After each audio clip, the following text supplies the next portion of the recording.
Les agriculteurs cherchent des solutions pour diminuer l'usage des produits phytosanitaires.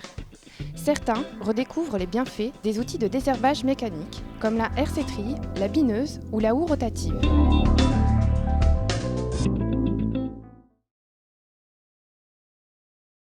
Nous sommes en présence de la hersétrie, un outil de désherbage en plein, donc qui sont utilisés sur de nombreuses cultures, donc notamment le maïs, les céréales, les prairies, du colza, de la févrole.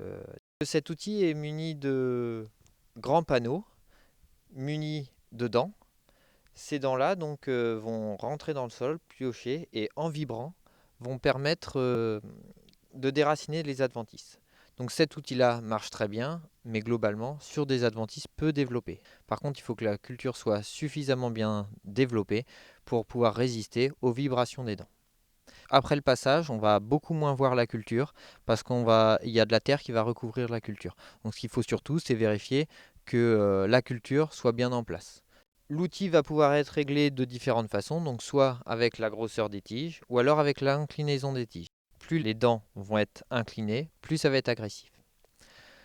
Les désavantages, c'est sur des sols vraiment trop tassés, la dent ne va pas bien s'enfoncer et on va avoir une perte d'efficacité. Il y a aussi des petits risques de bourrage si on a beaucoup de résidus de culture en surface. Si le sol, au moment du semis, est mal nivelé, on va avoir des dents à certains endroits qui vont trop gratter, à d'autres endroits qui ne vont pas suffisamment bien gratter. Alors sur cet outil-là, on est sur des débits de chantier assez importants. Donc ici, on est en présence d'une hersétrie de 6 mètres de large. On va vite pouvoir être sur des 9-12 mètres sans souci. Donc cet outil-là, par exemple, va s'utiliser sur céréales, donc à partir du stade, on va dire 2-3 feuilles de la céréale quand la céréale est bien implantée. Et on va pouvoir aller sur une céréale jusqu'au stade quasiment épi 1 cm. On ne va pas avoir une efficacité de 100%.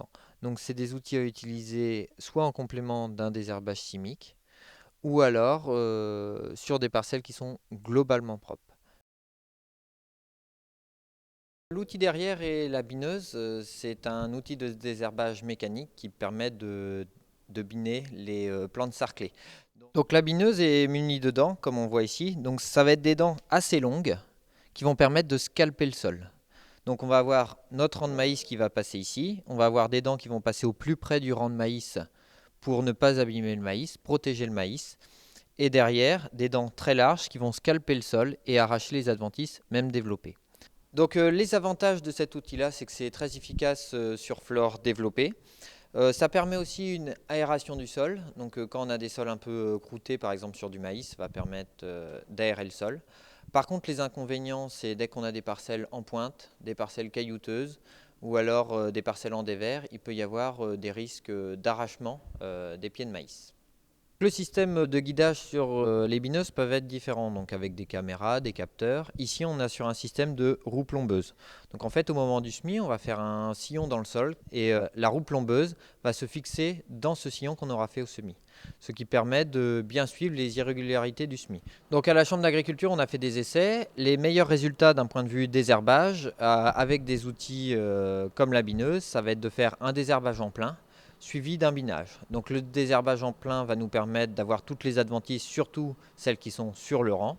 Avec cet outil-là en deuxième passage, donc à 6-8 feuilles du maïs, on va pouvoir se permettre d'avoir toutes les adventices qui sont entre le rang, donc généralement celles qui captent le plus la lumière et celles qui sont le plus développées.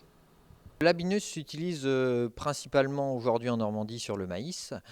Par contre, elle peut aussi s'utiliser sur le colza, donc plante sarclée, mais aussi sur de la févrole par exemple, du lupin, ou alors même sur des céréales.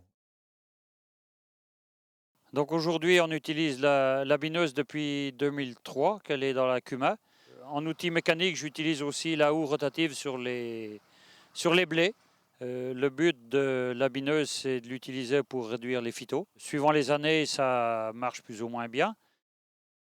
J'implante la culture, je laisse les mauvaises herbes pousser et j'interviens au stade de 2-3 feuilles du maïs. Et le deuxième passage, c'est la bineuse, sur une majorité des parcelles.